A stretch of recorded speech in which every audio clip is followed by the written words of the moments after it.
Okay, so your GMO greetings. Yedase, we thank you for joining in with us once again. For those who are unaware, I'm Odwirafo Kwesi Ranehmata Akan Odwirafo of Akwamumana Marukati Fimudi Akwamu Nation in North America within Odwiraman, the purified nation, Afuraitkaitnit people in the Western Hemisphere. So we are doing this broadcast, this live tonight. We want to go over some important information that we have published on in the past. We've expanded one of our publications, and we want to focus on a segment of the book that we published a number of years ago, which we have expanded, called Kokoba, which means warning in the Akan language. And you'll see that the front cover of the book Kokoba is right here, image for the live stream that we were promoting and so forth. And this book, Kokoba, is one of 12 books that I've included in an anthology. 12 of the books, I've published 31 books to date. We took 12 of those books, placed them in one volume in an anthology, 600-page work, Ojirasem True Historical Anthology. We just released that last month, as a matter of fact. So it is available on our website. It's available on Amazon, but we also have it 30% discount on our website for our subscribers and followers on social media and so forth. So we're going to look at that particular book, this one of 12. This is the actual softcover version of the book, Ojirasem True Historical Anthology. It is, as we said, 600 pages. It's in full color and so forth. And we want to check on the Kokoba book. Now, if you look on the back cover, you will see that we have all of the 12 books that are included in this volume. So it's 8.5 by 11, full color, 600 pages and so forth. So this is the book Kokoba. So when you purchase the book, this is like the 7th book within the series. And we want to focus on so when I publish this book, it's a series of 4 different articles. And as you can see, the first one is defined Prohibition against dissexuality, homosexuality in ancient Kamit. The second one, Ni Ankh Kunum and Kunum Hetep, identical twins, not dissexual, homosexual, because the whites in Arab Spring were trying to promote this false idea that this is the most ancient depiction of a homosexual couple. Of course, that's totally inaccurate. These are identical twins who had wives and children and so forth. They were officials in ancient Kamit and so forth. So we go into detail to show that. We also have the article Set and Anat, the dating of the contendings of Heru and Set. And then also the instructions of Ptah Hetep, the proper translation of instruction 35, the prepubescent sexual taboo. So we published a series of articles a few years back, and we decided to take all of those 4 of those articles into one volume and publish them in the form of a book. There had been a move amongst white Egyptologists. They're trying to force white Eurasian sexual deviance upon the culture of ancient Kanit and Kamit because they know it's an Afuraitkaitnit African culture. This is our ancestral culture, our ancestral religion. The people of ancient Kanit and Kamit, Nubian Egypt, are our ancestresses and ancestors. When we migrated away from the Hapi or Nile Valley a couple of thousand years ago and moved into West Afuraitkaitnit, West Africa, as well as Central and South, and continued our ancient empire and culture and so forth, we continue to practice our ancestral religion.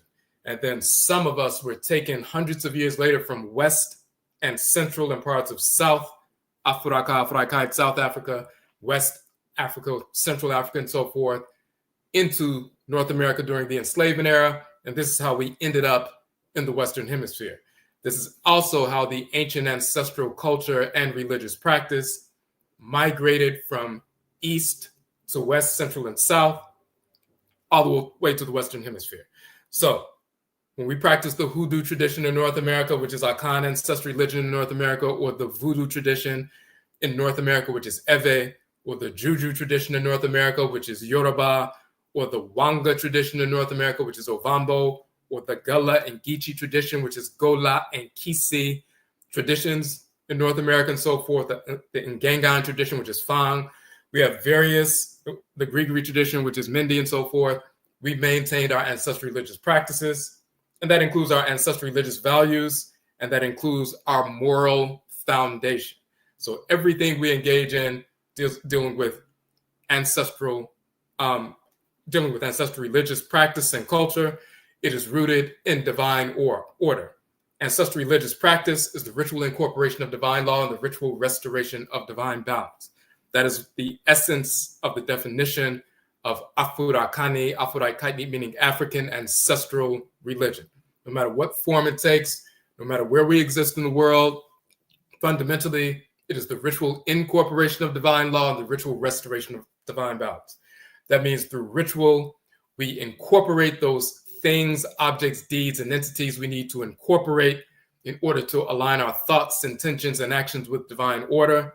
And through ritual, we reject those things, objects, deeds, and entities we need to reject, to repel, in order to restore balance to our thoughts, intentions, and actions, and thus realign ourselves with divine order.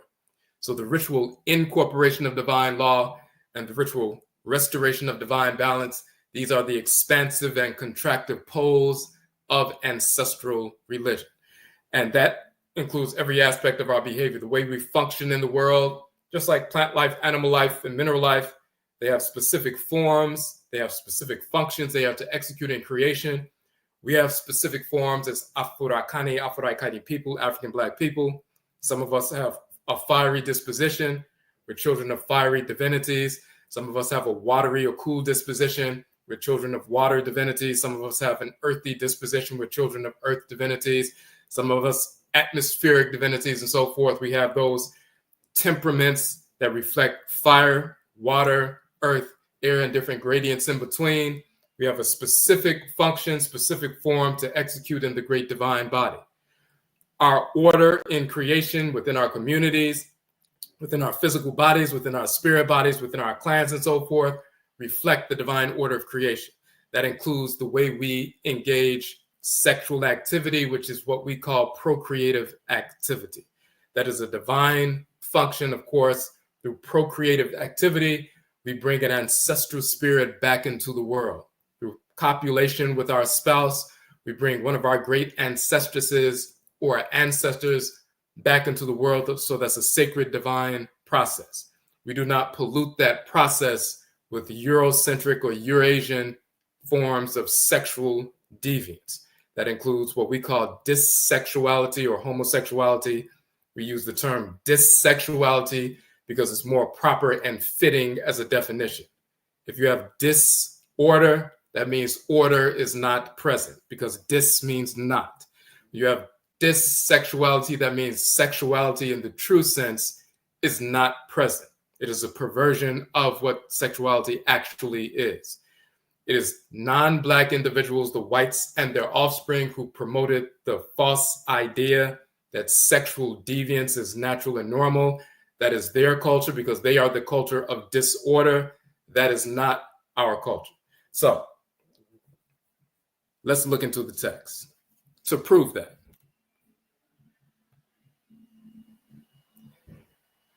Now, what some of the whites and offspring have been doing is trying to promote, even politically, trying to force Afurakani, Afuraitkaitnit, or African nations to accept dissexuality, homosexuality, transgenderism, all of that, sexual deviance, which is also spiritual discordance, mental illness, and so forth.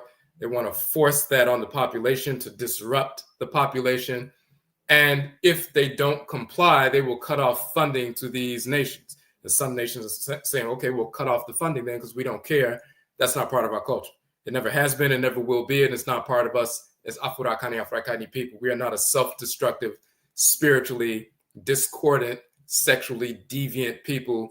That is the nature of the whites and their offspring, which includes white Europeans, white Asians, white Hindus, white Arabs, white pseudo-Native Americans, white Hispanics, and so forth. Non-Black people is what we include in that term, the whites and their offspring. They are not us physically, genetically, nor spiritually. We are totally different, physically, genetically, and spiritually, and that is a good thing.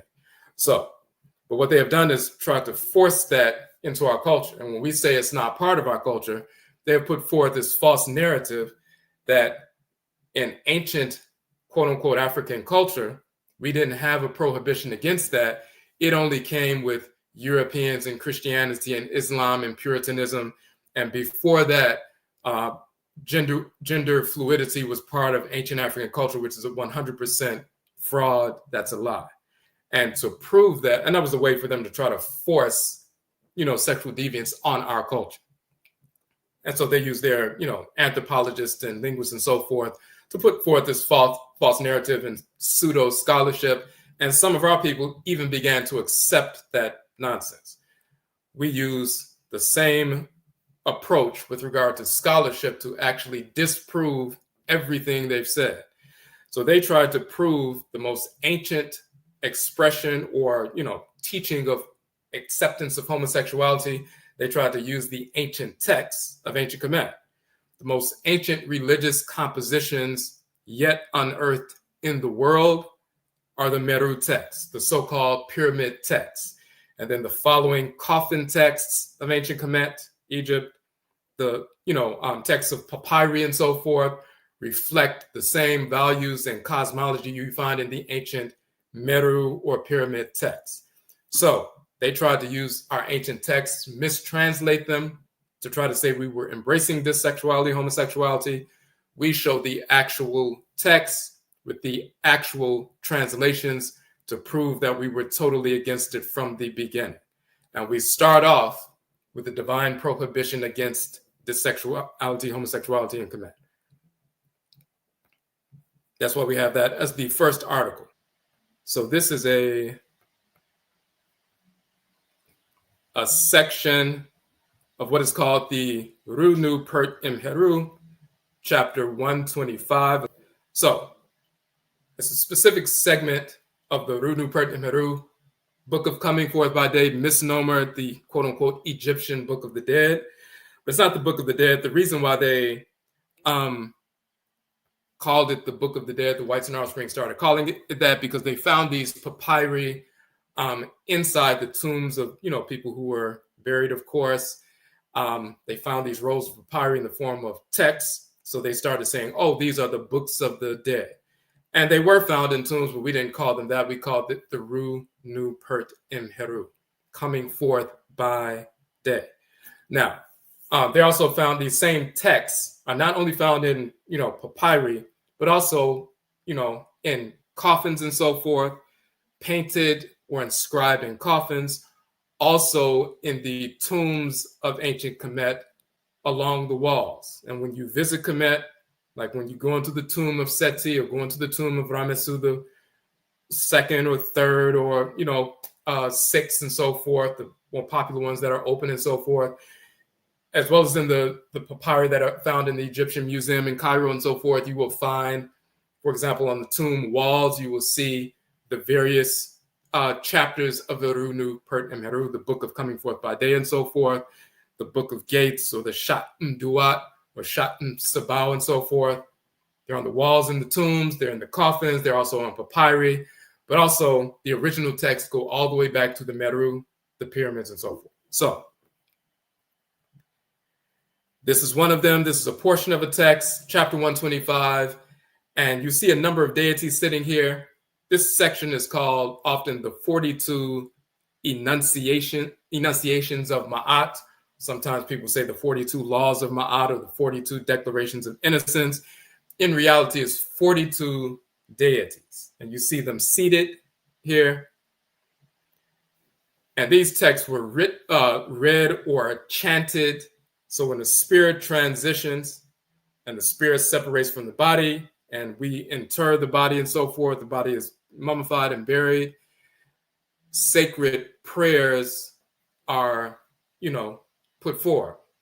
Through ritual invocation, we evoke the ancestral spirit so we can assist that spirit to make a smooth transition to the ancestral realm. So that spirit won't be suffering and depressed and angry and hanging around the place that they were murdered or hanging around the place that they died and harassing the living. So if they died in a home upstairs and so forth, 40 days later after the funeral and so forth, someone goes upstairs and they see the spirit of the person still moving around or causing problems, or they're affecting the person's dreams or affecting their decisions or making their physical and spirit body feel heavy, and they're feeling depressed and weighted down and so forth, and feeling anxious and, a number of things going on in their head.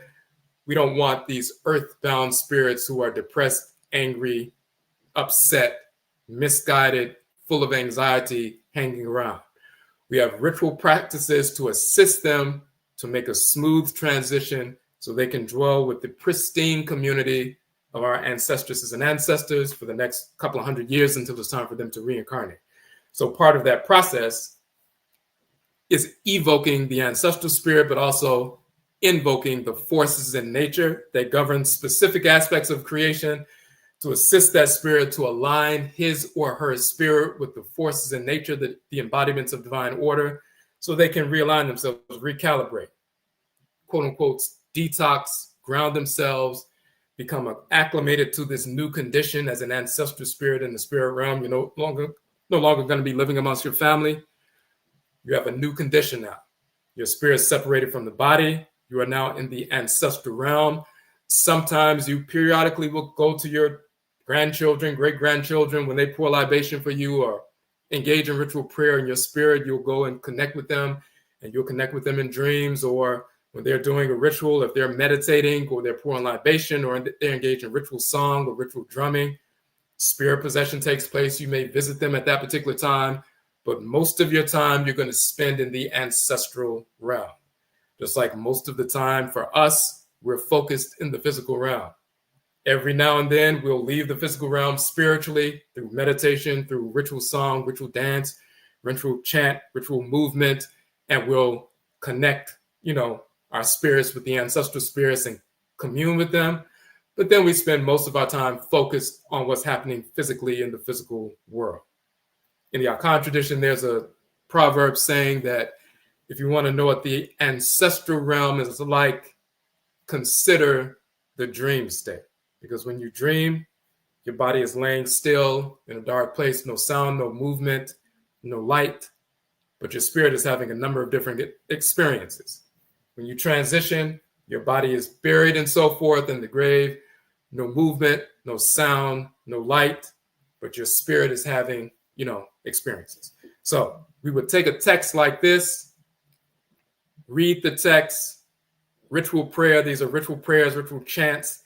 And when we're engaged in that ritual chant, we're assisting the spirit to make their way into the ancestral realm without falling off and becoming a wayward, aimless, earthbound spirit. Now, and these same rituals exist, across the continent today.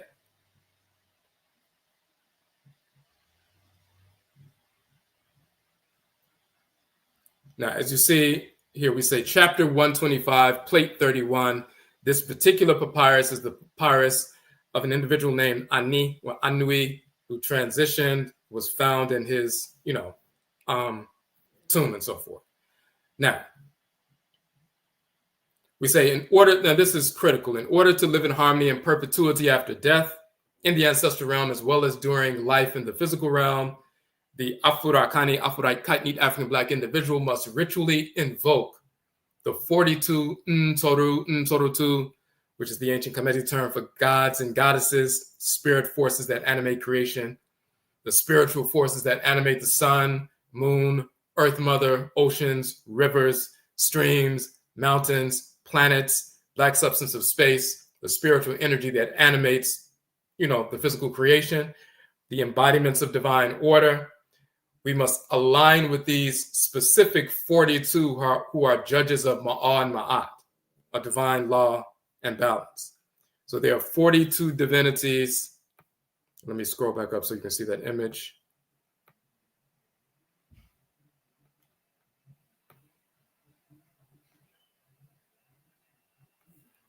These 42 divinities, they are called assessors of divine law, assessors of Ma'ah, assessors of Ma'at. Now, there are 42 divinities, and when you see the whole, piece, it is actually, in fact, let me pull up a quick image. Okay, so we did a class on these 42 divinities a while back. And on the flyer for the course, it's called Himusenu, which is the term for 42. We did a 6-week online course. That's the female divinity, Ma'at, divinity of divine law and balance. This is that same papyrus. This is the full image of all 42 divinities in our book. So this is all 42 of them. So you have 42 deities, and then you have the judge, Asar, sitting at the head of the 42 divinities. So, but let's go back to, so that's just one half of that, the full, length.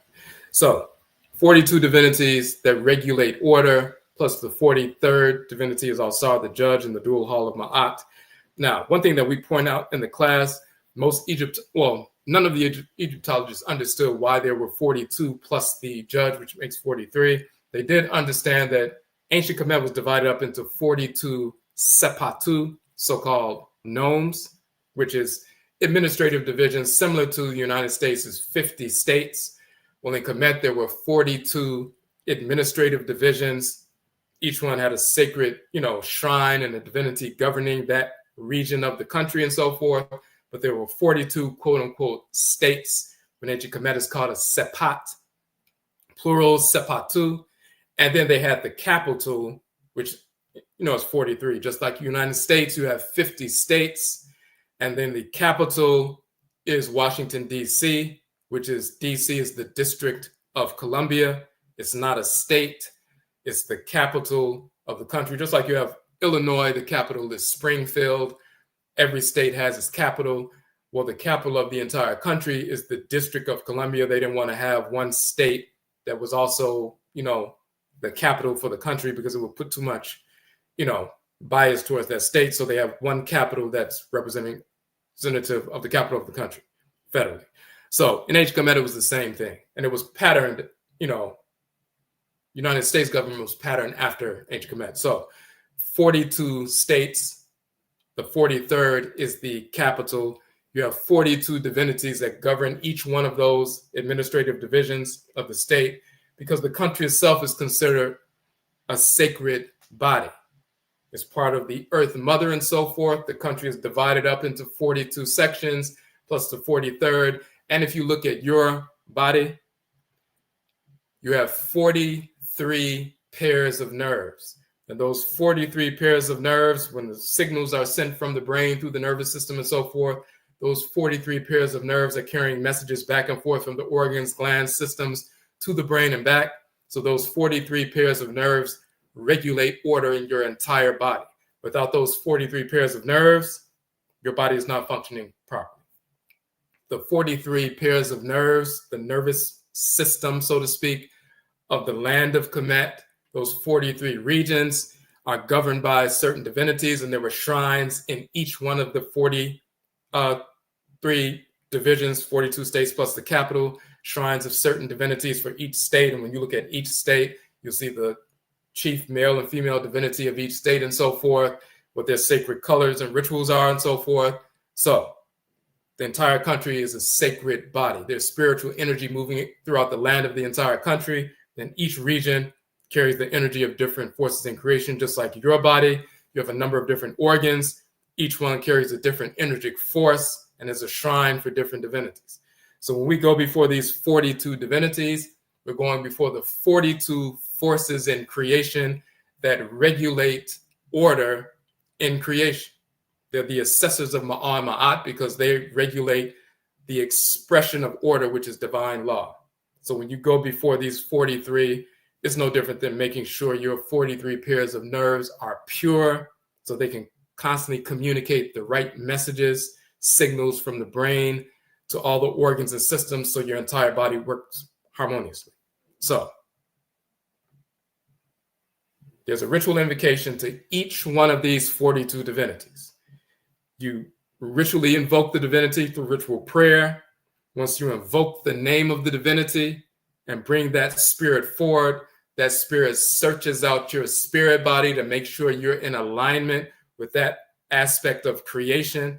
Once you're shown to be in alignment with that aspect of creation, then you invoke the next divinity, bring that spirit forward. They search your spirit body out to make sure you're in alignment with that aspect of creation. And when you invoke all 42, plus the 43rd and so forth, the entire quote unquote set, then you show that you're physically, but in this case, your spirit body is in harmony with creation.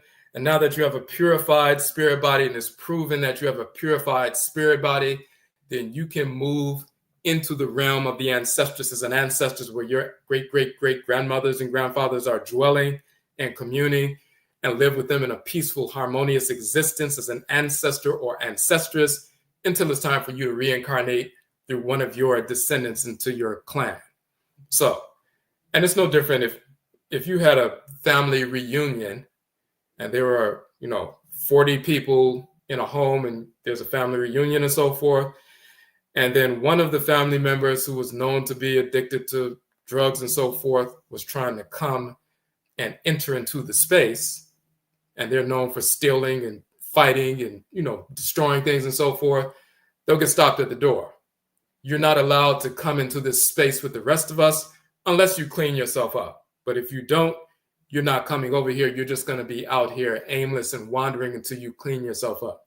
When someone transitions, spirit separates from the body, we can go dwell amongst our ancestresses and ancestors who preceded us in harmony for the next couple hundred years. But if we were wayward or self-destructive or perverse or repulsive, when we try to move towards that communal group, we get repelled. We have to show that our spirit body is in harmony with order to a certain level, a certain requisite level of spiritual purity, so we can dwell without creating disorder in the process. And we go through this ritual invocation to purify that spirit body and prove we're worthy of dwelling with our people. So,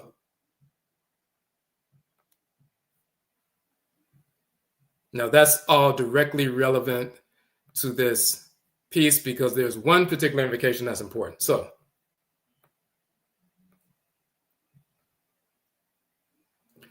we said, in order to live in harmony and perpetuity after death in the ancestral realm, as well as during life in the physical realm. So we do it in the ancestral realm, but we also do it here in the physical world. The Afuraitkaitnit Black individual, African Black individual, must ritually invoke the 42 divinities, Ntoru, who are judges of Ma'an Ma'at, divine law, in order to harmonize with the energy of the Ntoru, the spirit forces of creation, the embodiments of divine order in creation. Their energy is invoked. So that's the first thing, you invoke them. Invoke to vocalize, ritual invocation, spirit, ritual prayer, ritual chant, ritual song, and so forth. So their energy is invoked through that ritual process, reading from the text or through memory and so forth. Once the energy is invoked or called, and that spirit comes forward, their energy can be internalized, infused, and replenished within the individual. Like a drop of water fusing with a river, harmonizing with this greater force body of water in nature, so does the Afuraitkaitnit African individual fuse his or her energy with the energy of the spirit force in nature that he or she is invoking ritually. This opens the way for one to align himself or herself with the divine order of creation. Now, so that's what we were just explaining.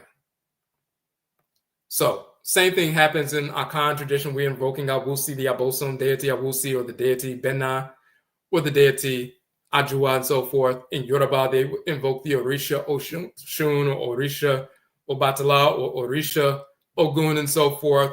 When someone transitions, invoking certain divinities to purify themselves, realign the spirit of the person so they can move into the ancestral realm harmoniously.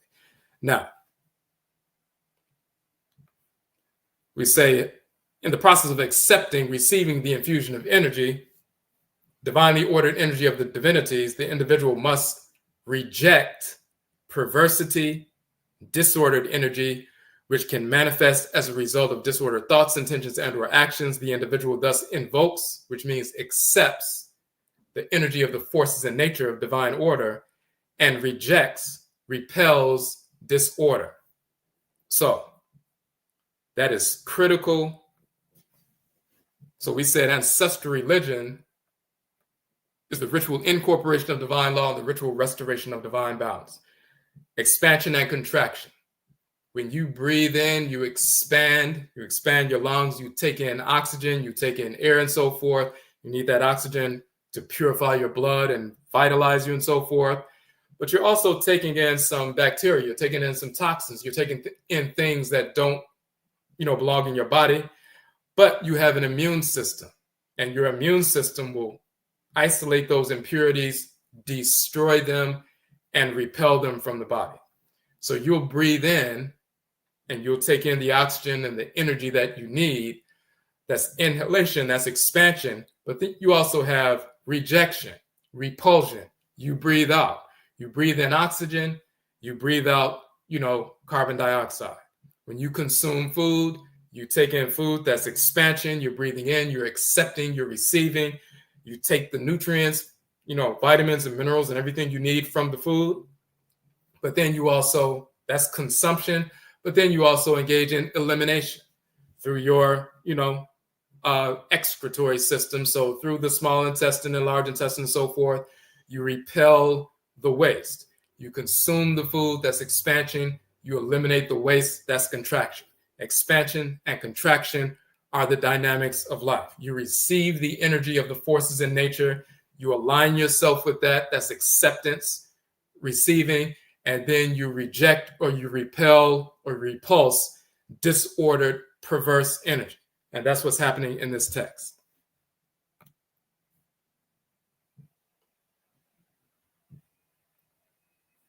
Now,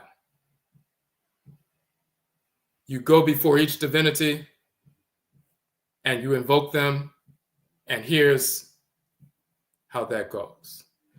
So as you're going through and you're invoking each one, and it's no different than, for example, if you went into the home of someone practicing the Yoruba tradition and they have the Orisha, that's the Yoruba term for deities and so forth. You walk in someone's home, you say, "Hey, how you doing?" And they invite you in. What you see at the front door is the Ajogun. So they'll have Elegba, which is Eshu, Ogun, and Oshosi. And you'll see a little stone sometimes with little cowrie shells for eyes.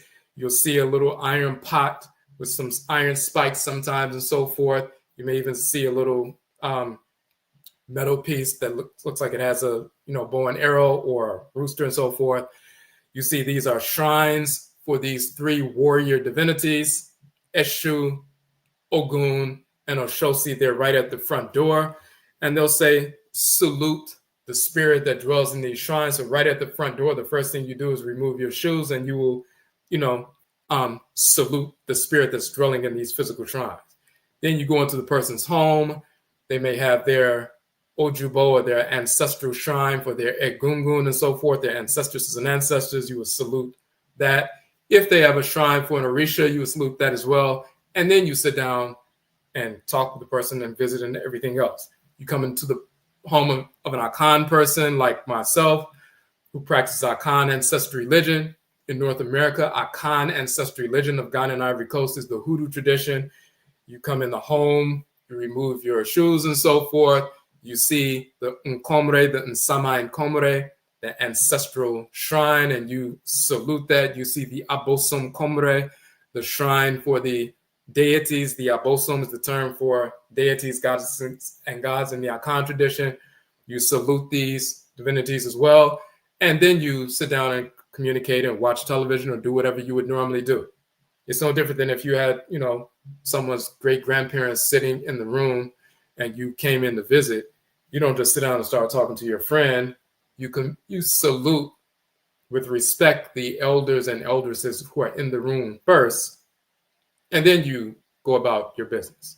So, and we do that on a regular basis. We're accustomed to, every time we come into a space, whether it's someone's home or when we're having a ritual in a sacred space, We go before each one of the shrines of the divinities. We go before each one. We invoke and salute that divinity. Walk over to the next shrine, invoke, salute that divinity, align our spirits with them, go to the next shrine, invoke that divinity. We do that from the time we're children through adulthood, elderhood, until we transition. So when we transition and we do the same thing, we go before each one of these 42 divinities, invoke them ritually, infuse their energy, align our spirits with them, reject any perversity within our spirits, and then move to the next one. We've been doing that all of our lives. That keeps us in alignment when we're here on earth. When we do that periodically, like for example, every 42 days in our Khan culture, there's a sacred ancestral Sunday called a Kwesiadai or a Wusiadai, sacred ancestral observance every 6 weeks and so forth. There are certain rituals that are performed. We go through that 42-day process, same thing that we were doing in ancient Kamit. So one of those deities is the one we focus on right here because it's central to the topic. This deity is called Kererti. And let's read the piece.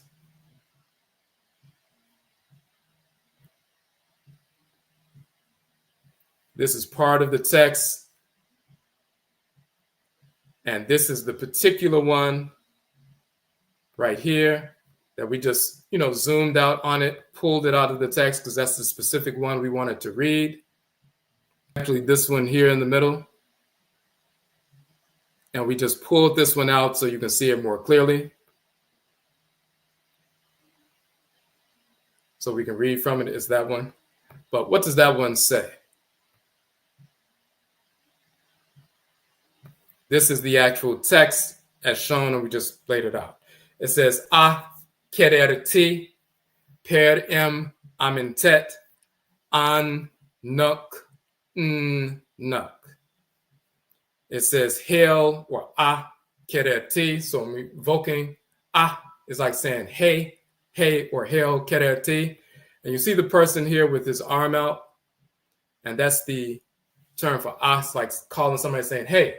We're saying ah, kererti, ah, or hey. The divinity kererti. Per amintet, the one who comes forth from amintet. And amintet is a term from the West. So kererti is a specific divinity. He's known as the one who comes forth from the West, the sacred Western region. Then it says an nuk nuk. An means not.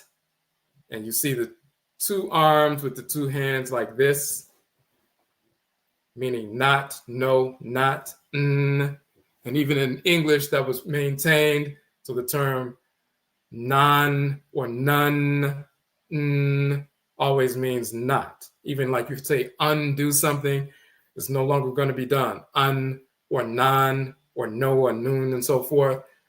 An in ancient Kemet with the two hands going like this means not or non. An, that's this symbol here. Nuk, nuk. Now let's expand that up a little bit.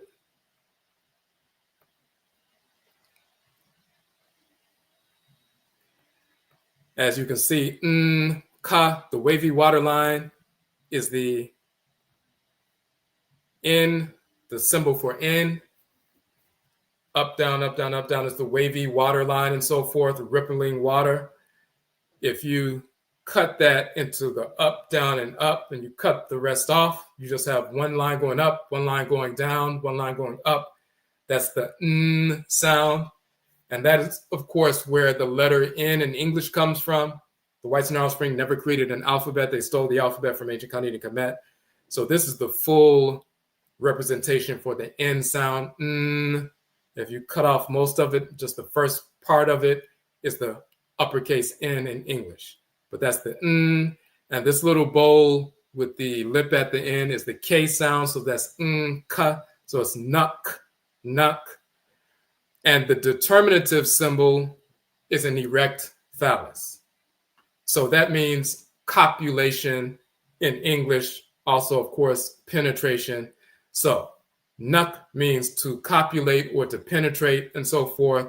So the individual is invoking the deity Kererti, the one who comes forth from the West. And what does the individual want to say to Kererti? He says, not, nuck, nuck. Not have I nuck, or copulated with a copulator, or penetrated a penetrator. I have not engaged in nuck, or same-sex activity.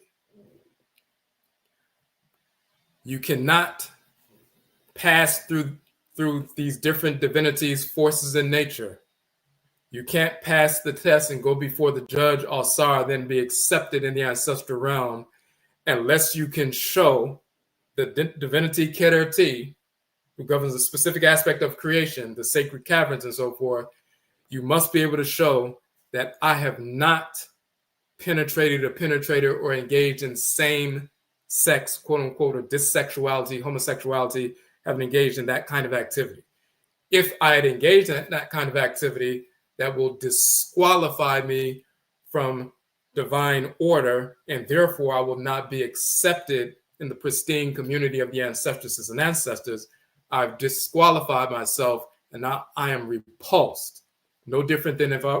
So when you go through all the 42, some of them say, I have not stolen, I have not murdered someone, meaning I haven't killed someone without a just cause. Killing someone in self-defense is accepted by the divinities, is encouraged by the divinities. But killing someone out of harmony with order, just murdering someone because you don't like, the way they look or something, or you wanted to steal their wife or something like that, that's against divine order. So you have to prove when you go before certain deities, I have not killed someone without just cause. I have not stolen. I have not, engaged in, adultery. I have not stolen offerings from the shrines of the divinities. There are 42 different statements you must make, 42 aspects of ritual behavior that are governed because they govern the full facet of, activity in life. You have to go before 42 divinities, plus the judge, which is 43, that governs the 43 aspects of creation, just like all 43 pairs of nerves govern your entire body and so forth. You have to show that every aspect of creation that they govern, you were living in harmony with that aspect of creation. And once you get through the entire 43 set, then you're pure. Your body is proven to be pure because the forces of nature searched you out, and now you're accepted. No different than someone, as we said, if it was somebody who was hooked on drugs and so forth, and they're trying to break into the family reunion, you have to show that, okay, I know you used to be on heroin, used to be stealing and attacking people, and, you're trying to kill people and everything. Are you clean now? Let me see. And people will come out to see if this person is balanced. And if they see that they've purified themselves, they're like, okay, well, you can come in. But if you are still on that, absolutely not. And that's just a sort of, it's not exactly the same, but it's a similar kind of example. So,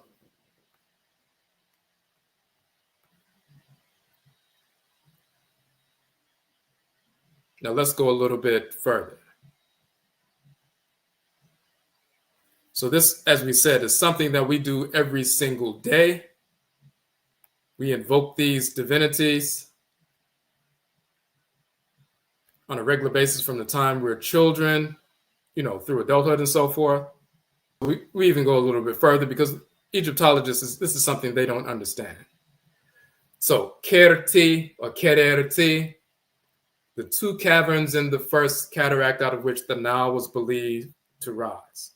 And Amentet, this is the female divinity, Amentet. She governs the West. The term for Western ancient Kamit is Amentet, the West, the land of the setting sun. And that's when the sun sets in the Western mountain range. It goes into the underworld. That's like the gateway to the ancestral realm and so forth. So she's the one at the gateway, that spiritual force. When someone transitions, they say they have gone to the West. Just like when the sun sets and disappears and goes underground, that's akin to someone dying and so forth. The sun has set on their life, and then their body is buried in the underworld and so forth. She's the one, she's the spiritual force in the Western region. That's the spirit that you see when your body, dies and your spirit separates and you come in contact with Amentet first and so forth. And then she guides you to this community of forces in nature.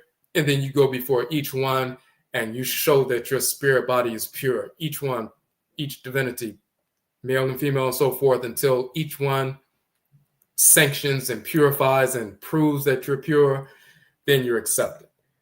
That means that you can't get into the ancestral realm and live amongst the ancestral spirits and divinities that are honorable if you've stolen, if you were committing adultery, if you were murdering people for no reason, if you were stealing offerings, if you all these different things. But that also includes you can't engage in dissexuality, homosexuality, because that is an expression of sexual deviance. It's absolutely out of harmony with divine order. That's always been the case. We've always understood that it is the whites and their offspring who put forth the insane notion that two males can engage in sexual activity or two females, and there's no problem. That is sexual deviance is no different than bestiality, which is perverse and sexually, out of harmony with order. Now, Kererti is also, it means the caverns, the two caverns, when they talk about the sun sets in the west and so forth. But they also talk, and then the sun goes into the underworld, the caverns and so forth. But they also talk about how the Hapi River, so-called Nile, would rise out of the caverns and so forth. So, Kererti, it means caverns, but he's the spiritual force that governs the caverns, the gateways, the openings. Kerert, hole, cavern, grotto, circle. In the duat, which is the term for ancestral realm, hole in a vessel and so forth, cavern, hole, cave, den. The duat is the ancestral realm. Kerti or Kereti, the god of the Kerti, the caverns, one of the 42 assessors of Asar.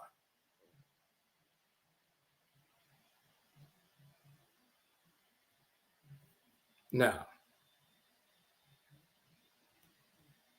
this particular image is the female divinity Nut, and you will see her bent over the earth. So when you see the sky at nighttime, you see the dark sky and all the stars in the sky and so forth, and it's like a canopy bent over the earth and so forth.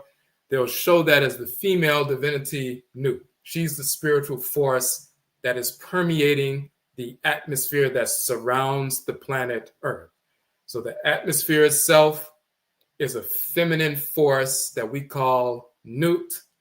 And when they show her bent over the earth with the stars all in her body, her body is, dark and so forth with stars in the body, she is the spiritual force animating the atmosphere. As you can see here, it shows near her womb, the sun shining and so forth.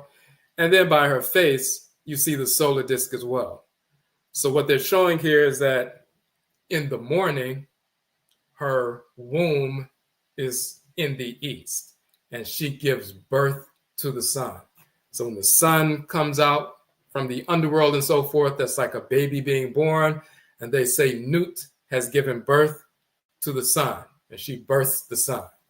And the sun sails across the sky, sets in the west, and then they say Nut swallows the sun, and then it goes into the underworld. So when she swallows the sun in the evening, on the western horizon, but then she gives birth to the sun, the Aten, in the eastern horizon. When she swallows the sun, that's an opening, that's a cavern, and it goes deep into the, inside the underworld and so forth. And then she gives birth to the sun out of the Kerert, or the cavern, which is the hole, the gateway, the opening. So her uterus and birth canal and so forth is a cavern or a kerert, kerti, an opening, a cavern, a quote unquote hole, a sacred opening and so forth. And in order for that opening to happen, that cavern, that hole to open, and then the baby is born out and so forth, that's a sacred process. The expansion and contraction of that cavern, that hole, that opening. Let's go back to the text.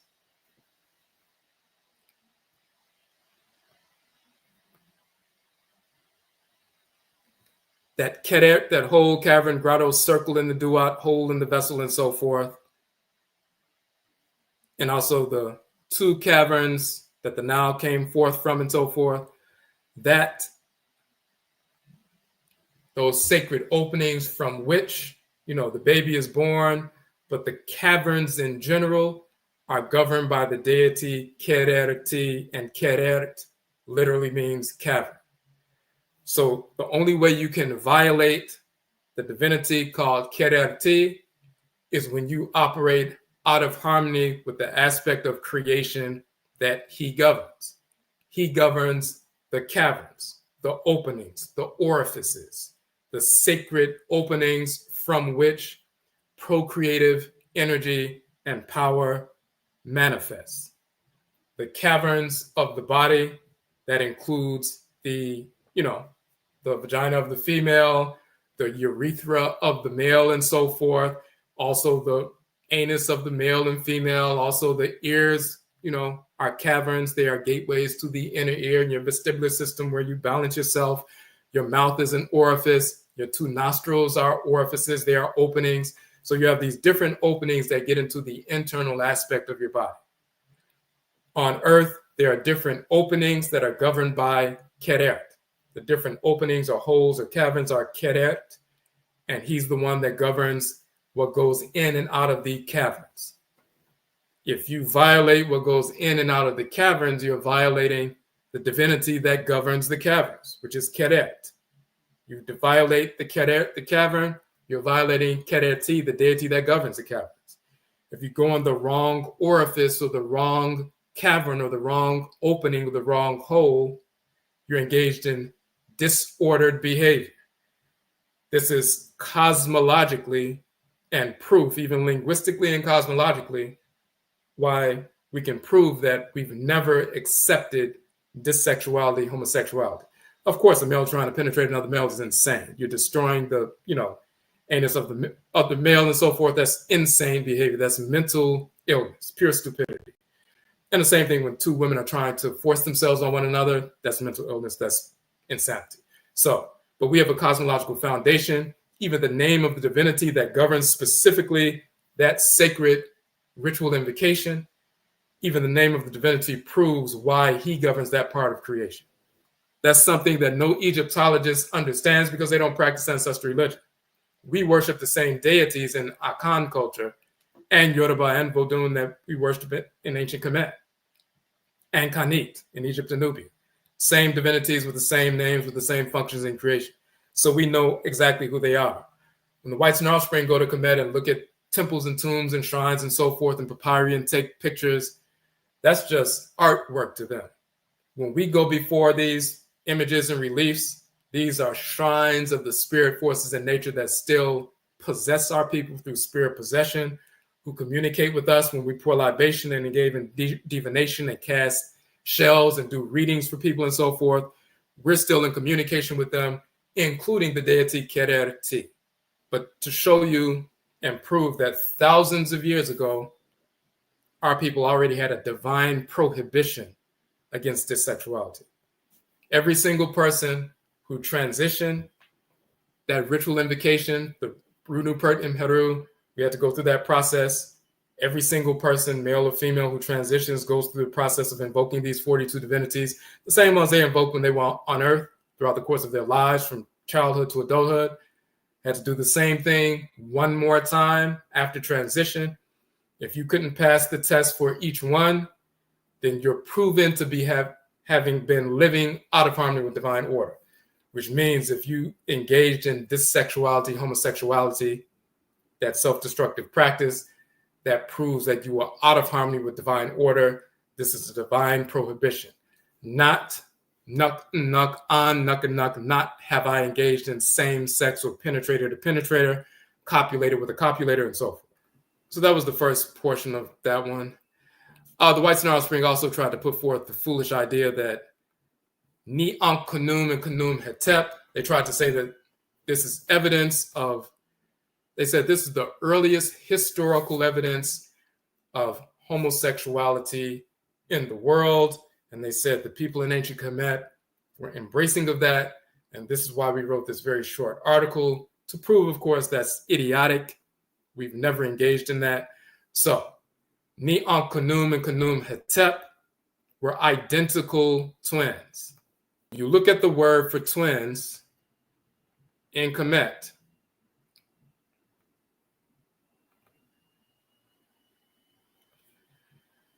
It's really spelled HTR. You'll see in the Coptic dialect, here's his Hotre or Hoter, and another Coptic dialectical variant, Hatar, another Coptic dialectical variant, Hatre, and Atra, Atre, and so forth. It's not Heter, it's Hatar or Atar. And why do we know it's the word for twin is vocalized as Hatar or Atar? Well, partially because in the Coptic variation here is Atra or Atre, but also in the Akan language, which is directly descendant, the word for twins is Ata, Ata. That is directly derived from Hatad in ancient Kamit. And specifically, it means to join together, to yoke, to unite, to be friends or allies, to be twins. It can also be used for to marry, but to be twins. Ata in Akan means twins. Hatad in ancient Kamit means twins. What are twins? The ones who are joined or united. We talk about how they were joined in life and joined in death. We see the twins in the womb together. They're joined together and so forth. They're yoked together. Let me expand this a little bit. So specifically, not just the word twins, because twin is just from twi, which means two. But hatad doesn't just mean two. It means the ones who are joined together or united together. So,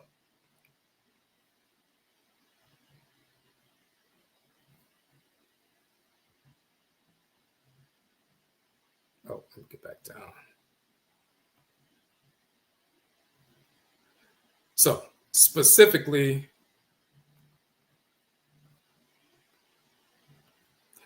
when you see the twisted flask right here that looks like a twisted rope, that's the H sound, so that's ha. The little loaf of bread right here that looks like an upside down bowl, that's the T sound. And then the symbol of the open mouth, that's the R sound, so that's H-T-R. Hatar, hatar. You see, they don't have the vowels in this particular spelling, but we know the vocalization, the vowels, because we still use the term in Akan is atar, atar.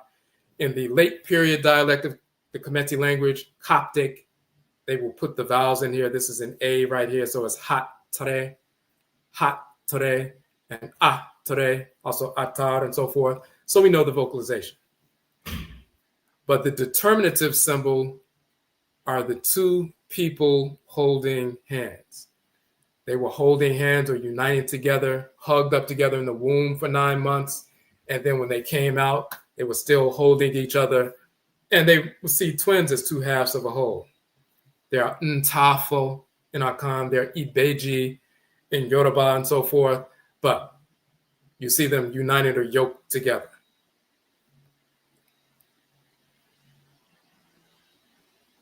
Now, let's go back up. And then you just see Hatar itself. Once again, the word for twins and the two twins, whether they're fraternal twins or identical twins or whatever, they're still yoked together in the womb and they're holding each other like this. That's the determinative symbol. Now,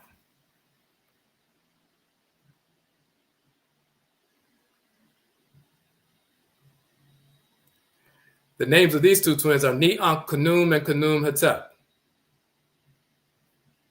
Let's go back up so you can see that.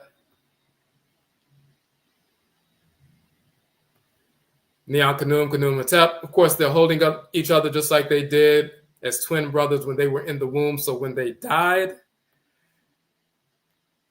the text in their tombs said they had, tombs, two large tombs and so forth. And the text in the tomb said they were joined together in birth and they were joined together in death. And just like they came into the world holding one another, two little babies in the womb and so forth. When they went out of the world, they hugged each other for the last time and so forth, and then they went into the ancestral realm. So this is why they're together like that. But Ni Ankh Khnum and Khnum Hetep, 5th dynasty in Kamit. Who are they named after? The flat-horned ram divinity named Khnum, which we pronounce in Akan Kunim, the potter deity. And you'll see Kunim seated at the potter's wheel, and he's joining together the body of the person and the soul of the person. He fuses them together. So he's the force inside the body and so forth. And when there's a conception and so forth, and the zygote, and you have a little body formed with the union of sperm and ovum, and the zygote is developing the embryo and so forth. Now that the body is forming inside the womb, Khnum, that spiritual force, will take the soul of the person and fuse it together with the body. And now the body has the soul inside of it and so forth. So he's a spiritual force that's conjoining the body and the soul inside the womb of the mother. That's that force in the womb. And you see the soul and the body, the Ka and the Kat, or the Kayat and the Kat, are identical twins. The soul is identical to the body. It's the spirit form of the body.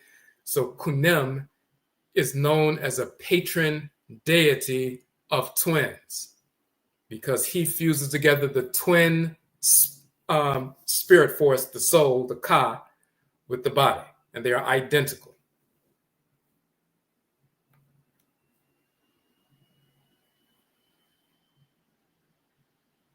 The word Khunem itself, with the little pot and so forth, means to unite, to join together. Remember the term for twins, to join together, to yoke, to unite. Who's the deity who unites and yokes the twin soul and body? Khunem, and the word Khunem itself just means to unite, to conjoin, to join together. And therefore, the name of the deity itself, proper noun, is the conjoiner, the uniter, the potter, Khunem, the flat-horned ram god, creator, really fashioner and conjoiner of the universe. Not the creator of the universe, that's Ra, and the creatress is Ra'et, but the conjoiner of that which has been created is Khunem. And you see the female divinity Heket. Sometimes she has the head of a frog as an animal totem, but she is Heket.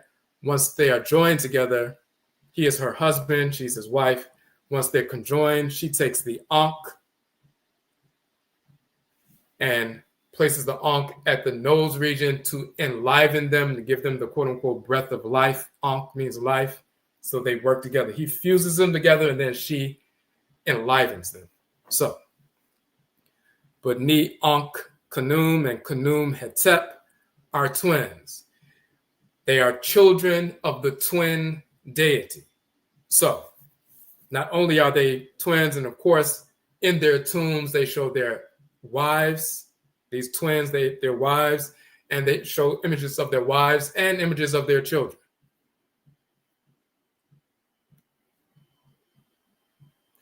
Here's another image of them, both of them, and you see right down here, you see their children and so forth. But Nian Khnum, that's the one who was born first, and then Khnum Hetep. Hetep means bringing to an end and so forth. He was the one that came out of the womb second. Khnum, Ni Ankh Khnum, and Khnum Hetep. So their names revolve around the deity that governs twins that join and unite. There's an entire cosmology that revolves around that. Twins are sacred spirits and so forth. In Yoruba, they're called Ibeji, and the Ibeji Orisha and so forth governs twins. And Akan is Abam Kofi and Amame and so forth. The Abosom, the deity that governs twins. In Vodun is Hoho, the divinity that governs twins in the Vodun tradition. Every group on the continent and wherever our people exist in the world know about the divinities that govern twins, what that sacred energy is, those polar opposites, but they are complementary balancing forces within creation. We know about that. So all of that is tied into the name of these two twins, the deity that governs them, why they're joined together, and all of that. Now, the whites and their offspring will push all that to the side and say, oh, this represents two homosexuals. That's insane. They have no understanding of the cosmology. They've never engaged in ritual like we do around springtime, around the spring equinox, to invoke the deity that governs twins and so forth, to bring that energy into the community. They've never participated in an Abam festival in our Akan tradition, the twin divinity, or an Ibeji festival in Yoruba, the twin divinity, or a Hoho festival in Vodun, Vodou, Eve divinity, and so forth. They don't know anything about that. They've never invoked the divinity. We call him Okukunwemfo, Okukunwem in Akan, that's Kunem in ancient Kamit, Okukunwem in Akan. They've never invoked that deity to communicate with him. They've never been possessed by him. They don't know anything about that. We do. We have direct lived experience with these deities. So to ignore all of that cosmology and to try to posit that this image represents dissexuality, homosexuality, once again, is simply the insanity and spiritual perversion of the whites and their offspring.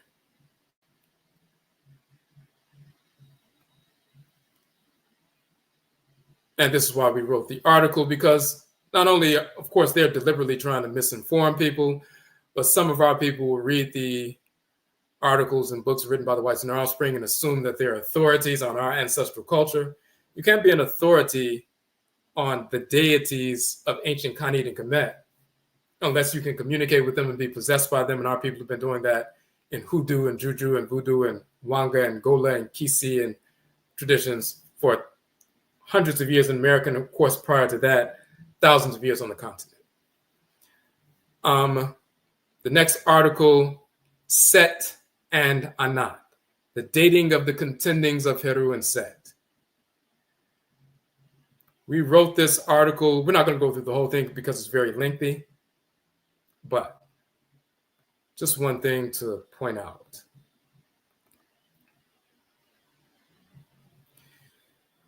There's a text in the Chester Beatty Papyrus when they're talking about the fight between Heru and Set. It's a cosmological story about forces in nature and their interaction and how that impacts us in our communities and so forth. So there's one particular text when the whites and their offspring invaded northern Kamit and were living amongst northern Kamit and so forth. At some point, and they talk about the Hekushasu or the Hyksos who invaded northern Kamit and took over for a little while, and the foreigners were ruling Kamit. And then when the 17th dynasty came in Kamit, there was a revolution led by Amesu and so forth and Nefertari, and then they led a revolt against the foreigners and forced them out and took back over the country and so forth. So there's a whole true story dealing with that. But some people, some of the foreigners were still living in northern Kamit, Kanani or so-called Canaanite foreigners, and they were living in northern Kamit. And they started incorporating some of their rituals and even images of their divinities because they were living in Kamit. So you would see some of their spirits show up in the iconography of Kamit. So therefore, you would see, for example,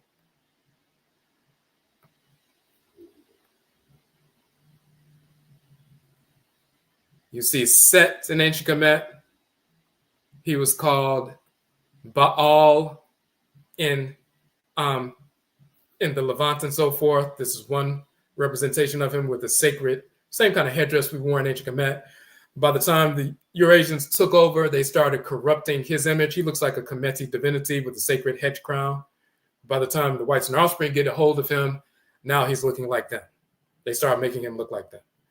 Right, so you have the female divinity Anat, Canaanite or Kanani version of that divinity. In ancient Kamit, she is Neat, the warrioress, archeress divinity Neat. She's the divine weaver.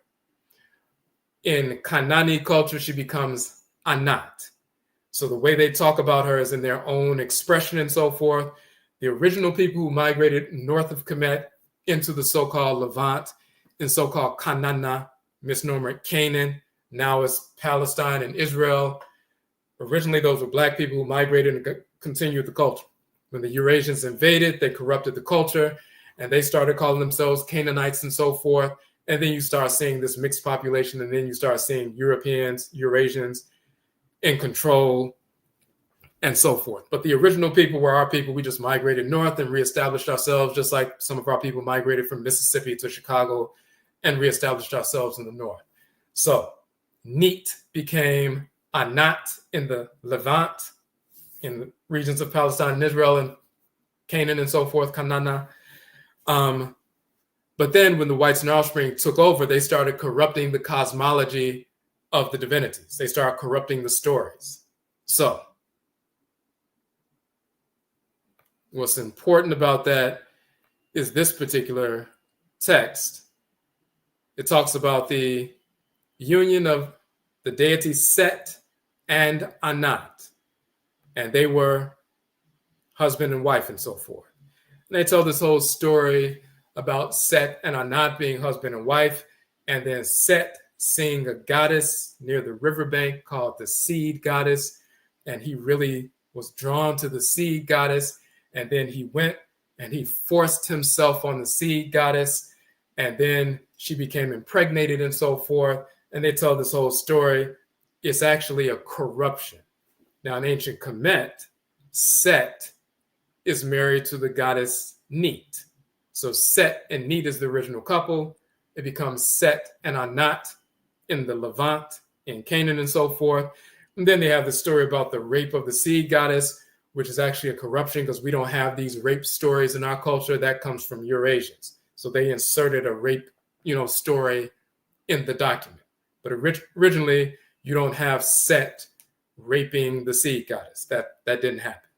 There's a story about the divinity Het Heru, but she was not raped and so forth. So they corrupted the story.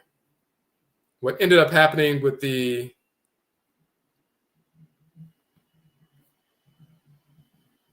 Chester Beatty Papyrus, and this story is talking about how to get poison out of somebody in a ritual capacity.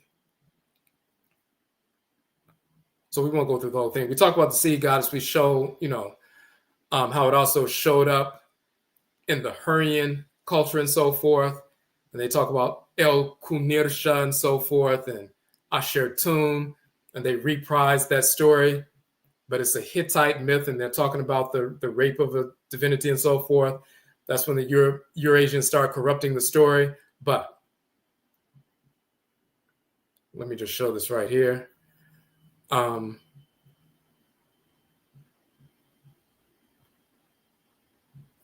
me go back up.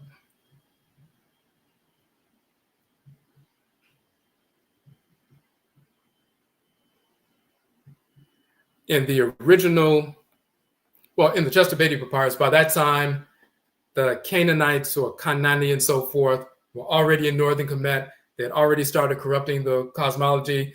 Their expressions of deities were showing up on certain stelae in northern Kemet and so forth.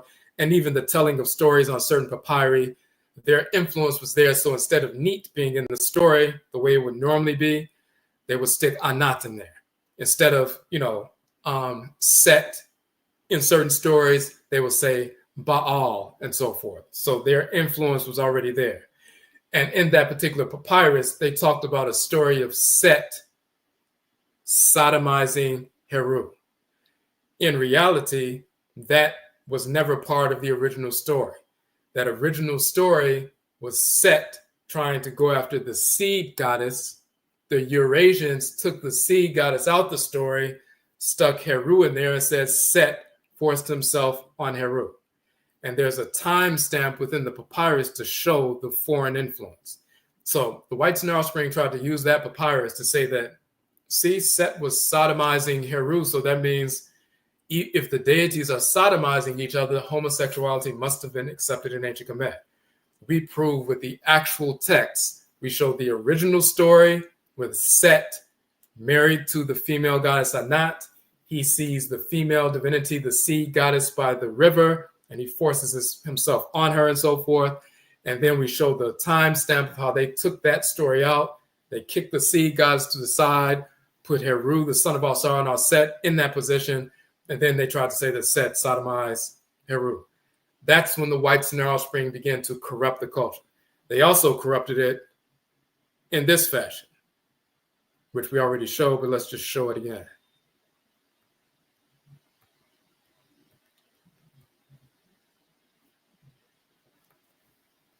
So we have a whole section on Set are not in the foreigners.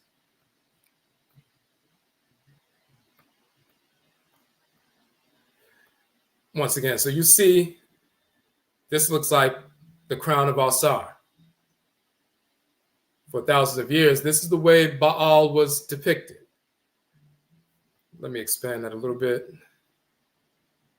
Now, by the time you get, once the Europeans take over, the Eurasians take over, now all of a sudden he has European features, he has a long curly beard and so forth, his body is different. They put themselves in the, so you see all that, let me make it bigger a little bit. So you see the natural form, same as Alsar and ancient Kamit, the tall white crown and so forth. And then they start making him look like a European. And then they start changing the features of the female divinities into white females. They start corrupting the culture. When they did that first. When the Persians came in and later the Greeks and Romans came in, they started changing Set into Isis. They started changing Alsar into Osiris.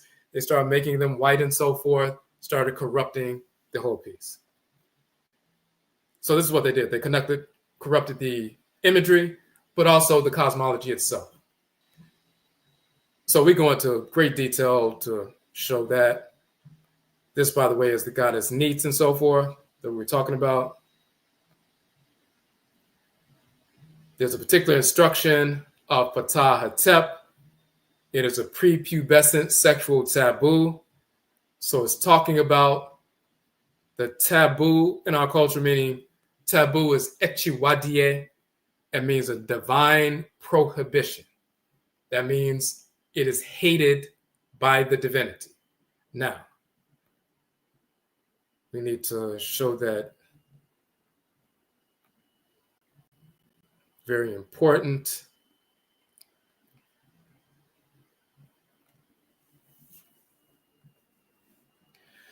So it says Mesneter, but it's really Mesut Toro.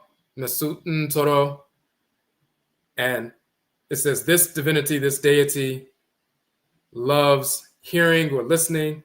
Not hearing is hated by the divinity. Or Mesut Toro, not obeying divine law or listening to or adhering to divine law is hated by the divinity. Mesut Toro is the hate, Mesut, of the Toro, the divinity. That is divine hate. So the prepubescent sexual taboo, that is something that is echiwadie, that is hated by the deity. Something that will get you either killed by the deity or killed by the people who are operating under the direction of the divinity. Go execute this individual for engaging in pedophilia, prepubescent sexual taboo. That means someone who is underage, that is against divine order, you get killed for that. That is something that is hated by the divinity. Divine hate has always been part of our culture. Dissexuality, homosexuality is also, Mesut Toro is something that is hated by divinity. So that's what that article is dealing with. And we translate that entire text to prove that in detail, linguistically, and then cosmologically as well. So that's a long piece, very detailed information.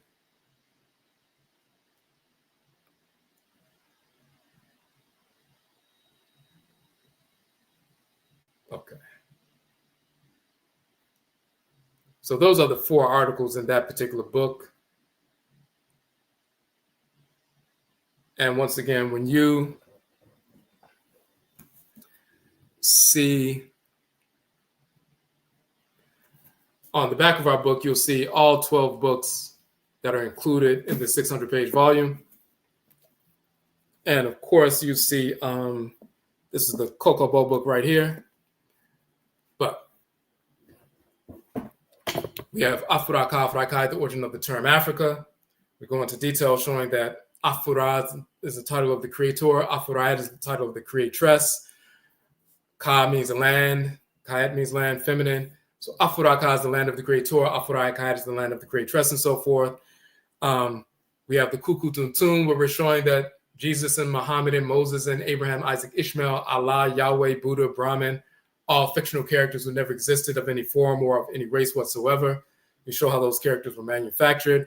So we have a number of different books in this volume, and it is available now. So let me put the link back in the chat room. You can order the book for 30% off directly from our website.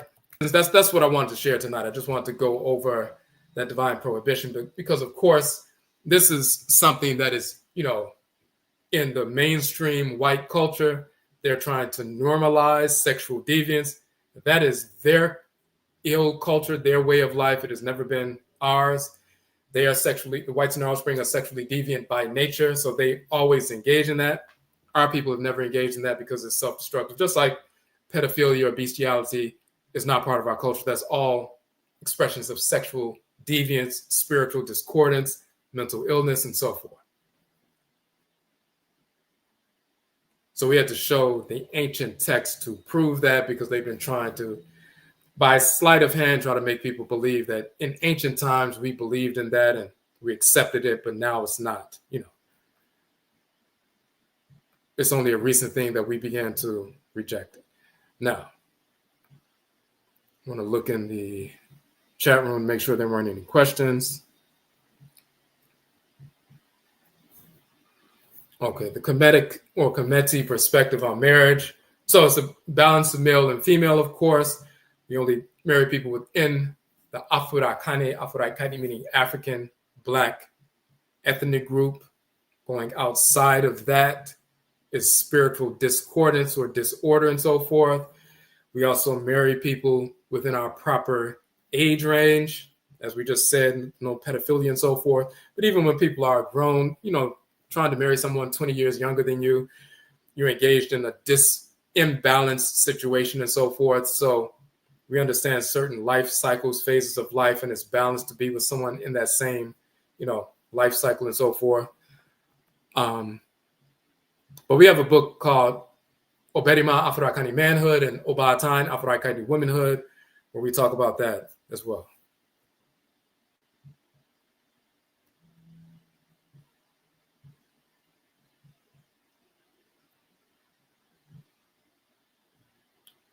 Right. Of course. And, the whites and offspring are always, I'm looking at the comments, anything that is disordered, they will promote as natural. Just like when they're promoting the insanity of transgenderism, they created a process where they're going to take someone in surgery and cut their organs off and give them hormones to try to make them appear to be female. They can never be that. There's no such thing as a transgender woman or a transgender man, of course. If someone got their arm cut off in a machining accident at work and so forth, that's just an injured person.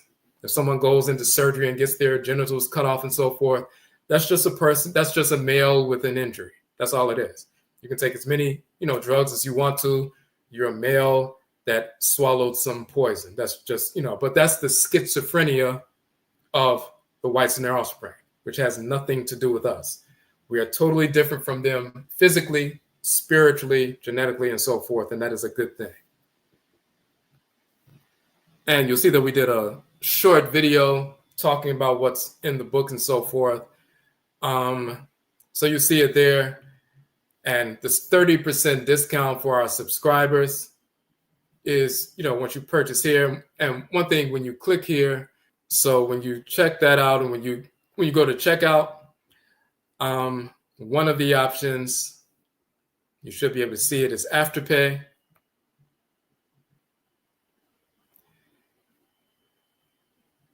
Which means if you choose Afterpay at checkout, you can break the payment up into 4 interest-free payments of $15.75 each. So that means you go on the site now, you purchase the book, and you only have to pay $15.75 now. And then over the next, few weeks, you make, 3 more $15 installment payments to Afterpay, and that's how that works. So some people opt to do it that way, or some people just pay the, entire thing. But again, it's 30% off when you're ordering directly from our website. And any questions on the chat room before we go, you can post them. There's one other thing. We're starting our next online course, meditation instructor certification. So we are certifying people to be instructors in meditation, meaning you can go to a place of business, schools, organizations. They'll pay you to conduct a half-an-hour session with their students or with their employees or their organization and so forth. Those places pay $100, $200 for a half-an-hour session. Larger corporations pay more. And this is a way for some people to have part-time, additional revenue. Some people do it full-time and so forth. But you have that credential where you're certified. It's a 4-week online course. The books are included. There's a payment plan option as well. 4-week course meets every Monday at 8 p.m. online. So if you would like to register, of course, it's open to our people only, Afurakani, Afuraitkaitnit people, African Black people only. Subscribers get the discount. So you'll see it says subscriber discount on the piece, and you would click that one. But either way, whether you, click that, pay the entire registration fee, or just like, with the book, there's an afterpay option there as well. So you can pay for, interest-free payments as well.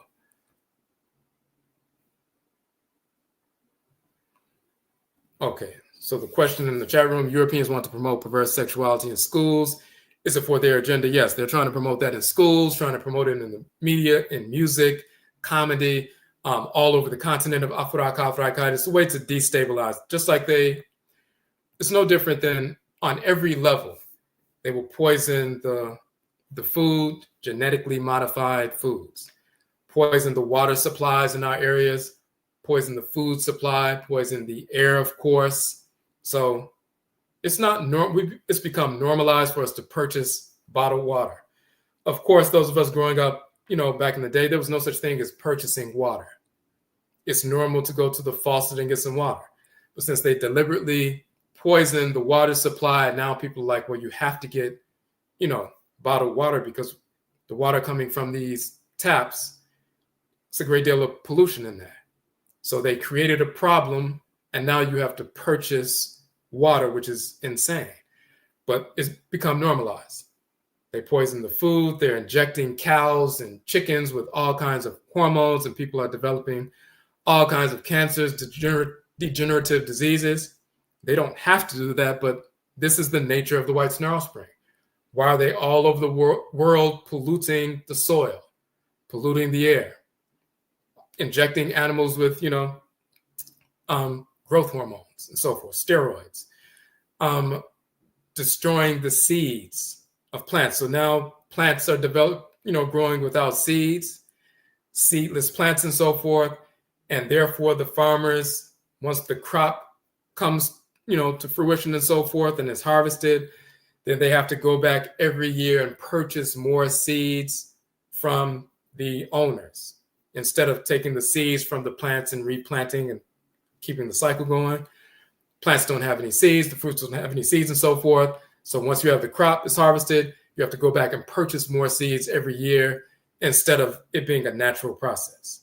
They're trying to control the food supply that way. They have genetically modified seeds. So now people are dying of, various forms of cancers from the seeds. Every aspect of life, they pollute. The same thing with marriage, the same thing with, the balance of male and female and so forth. Dissexuality they're trying to promote. All of that is their agenda. They're even moving forward with regard to pedophilia. We talked about this over 20 years ago. We've been teaching our people this for decades. They were going to move towards normalizing pedophilia. And some people didn't believe what we were saying back then. But now all you have to do is Google TED Talks in certain articles, like written in the New York Times, they are putting forth this idea that pedophilia shouldn't be seen as something negative.